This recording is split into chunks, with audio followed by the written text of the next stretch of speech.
I think that tick-borne illnesses, we're just going to see more and more of a problem if it doesn't get aggressively handled. The CDC estimates 300,000 people across the country are affected with Lyme disease each year, making it the most common vector-borne disease in the country. And on Delmarva, it's like a perfect storm. All the things that help to make Lyme disease flourish, and ticks and everything, occur here. But preventing tick-borne illnesses is much more complicated than just avoiding endemic areas. Here's 47 ABC Special Investigative Report, Tiny Tick, Big Controversy, with lead investigative reporter Emily Lampa. Lyme disease. Many of us are familiar with it. You might even know someone who has it.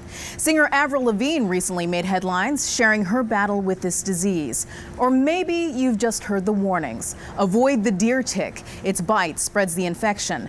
But beyond that, it's a mysterious illness clouded by controversy. Borrelia Burgdorferi is the name of this bacteria which causes Lyme disease. Now, scientists believe it's been around for thousands of years, but only discovered in the U.S.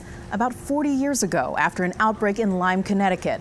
Today, we now know the Delmarva Peninsula, like much of the Northeast, is endemic for Lyme disease, which is why the many contentious debates over this illness affect all of us directly. Over the next half hour, you'll hear from those affected by this disease, young and old, powerful, and those who feel powerless. All of them tell me they are adamant and admittedly desperate for action. With 3, Delle with 2, Delle on the spin, and the winner for Elena Delle at the buzzer! WNBA superstar Elena Delle is in the middle of her 3rd season with the Chicago Sky. Despite her celebrity status in the Midwest, Delle continues to be Delaware's sweetheart.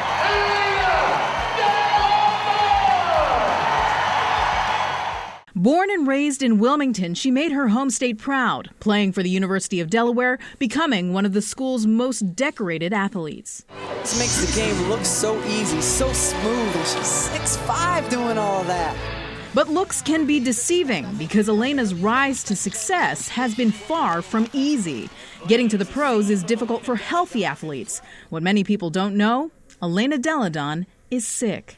Lyme disease has affected me in so many ways, and if my story can somehow help somebody who's feeling really sick and not really sure what's going on, or direct them on the right path to getting healthy, then I want to do that. Elena's journey with Lyme disease started in 2009, the summer before her freshman year of college, with severe migraines, body aches, extreme exhaustion. She tested positive for Lyme disease, but she never had the bullseye rash. Only about 70% of infected people actually get this telltale mark. Left untreated for weeks, those with Lyme disease may develop severe headaches, neck stiffness, pain and swelling in the joints, shooting pains while sleeping, heart palpitations and dizziness, or Bell's palsy, which is temporary paralysis on one side of the face. But if it goes unaddressed for months or years, those infected could experience arthritis, joint swelling, or nervous system problems, even heart issues, eye inflammation, hepatitis, and severe fatigue.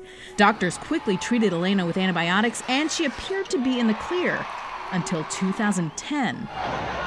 Her sophomore year of college, in a matchup against Penn State, she asked to be taken out of the game.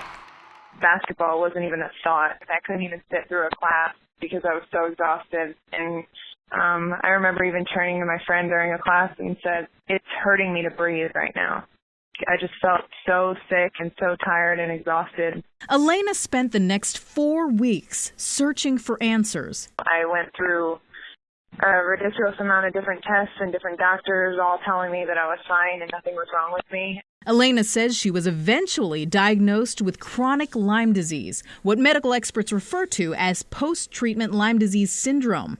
It's characterized by lingering symptoms of fatigue, pain, or joint and muscle aches, and the Centers for Disease Control and Prevention estimate up to 20% of patients formerly diagnosed and treated for Lyme disease have this condition. I have really bad stomach pains and leg pains and stuff. I say it feels like you have the flu every day. The brain fog. I would get very confused. There were some days that I could read the same thing over and over again, and I had no idea what it said. I knew what each individual word was, but I couldn't put them together to comprehend what it was telling me. Folks who have chronic Lyme often don't show evidence of an active infection, and since medical experts and researchers still haven't nailed down the exact cause of PTLDS, this condition is extremely controversial. Some medical experts believe the lingering symptoms may be the result of immune system and tissue damage suffered during the initial Lyme disease infection. On the other side of the debate are doctors who believe chronic Lyme is a persistent infection of Borrelia Burgdorferi. A third, even more disputed opinion exists that pins the chronic pain and fatigue on improper antibiotic treatment of the disease. But clinical studies so far have no definitive answers to defend any of these possibilities. And then there is the issue of co-infections. Researchers have confirmed that deer ticks can be infected with more than one disease-causing microbes, such as Bartonella, Anaplasma, Borrelia miyamotoi, a microscopic parasite called Babesia. The list goes on, and all of these infections can have similar symptoms to that of Lyme. The debate over co-infections and chronic Lyme just barely scratches the surface when it comes to the many controversies over Lyme disease. When we return, I'll look at diagnosis and treatment and why even experts say what currently exists isn't good enough. We'll be right back.